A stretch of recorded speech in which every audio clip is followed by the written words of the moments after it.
বনি ইসরায়েলের এক শিশু তার মায়ের দুধ পান করছিল।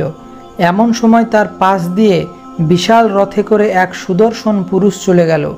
তাই দেখে তার মা দোয়া করল, হে আল্লাহ, আমার শিশুটিকে ওই সুদর্শন পুরুষের মতো বানিয়ে দাও।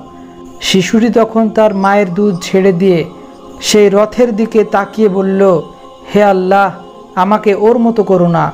তারপর মায়ের দুধের দিকে ফিরে আবারও শিশুটি চুষতে লাগলো। আবু হুরায়রা রাদিয়াল্লাহু তাআলা আনহু বলেন, রসুল সাল্লাল্লাহু আলাইহি সাল্লাম বুড়ো আঙ্গুলটি নিজের মুখে চুষে শিশুটির দুধ পান করা দেখাতে লাগলেন এবং বললেন, আমি যেন তা এখনও দেখতে পাচ্ছি। এই বলে তিনি ঘটনাটি বলতে লাগলেন। সেই শিশুটি এবং তার মা যখন রাস্তার পাশে দাঁড়িয়েছিল, তখনই তার পাশ দিয়ে একটি দাসীকে লোকেরা মারতে মারতে নিয়ে যাচ্ছিল। তারা বলছিল, তুই ব্যভিচার করেছিস, তুই চুরি করেছিস। আর দাসীটি বলছিল, হাসবুনাল্লাহু ওয়া নি'মাল ওয়াকিল, আল্লাহ আমার জন্য যথেষ্ট এবং তিনিই উত্তম কর্মবিধায়ক। তা দেখে মহিলাটি দোয়া করল, হে আল্লাহ, তুমি আমার ছেলেকে ওর মতো করো না। ছেলেটি সাথে সাথে মায়ের দুধ ছেড়ে দিয়ে দাসীটির দিকে তাকিয়ে বলল, হে আল্লাহ, তুমি আমাকে ওর মতো করো।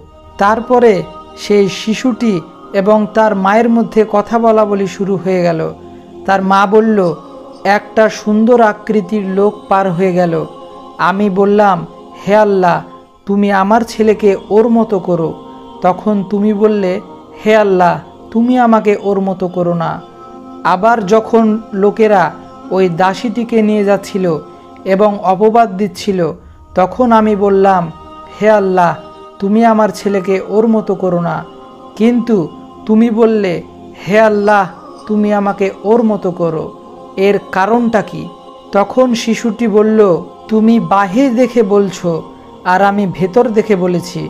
ওই লোকটি ছিল স্বৈরাচারী, তাই আমি বললাম, হে আল্লাহ, তুমি আমাকে ওর মতো করো না। আর ওই দাসীটির জন্য লোকেরা বলছে, তুই ব্যভিচার করেছিস, তুই চুরি করেছিস, অথচ ও এসব কিছুই করেনি। তাই আমি বললাম, হে আল্লাহ, তুমি আমাকে ওর মতো করো। এই শুনে ছেলেটির মা চুপ করে দাঁড়িয়ে রইল।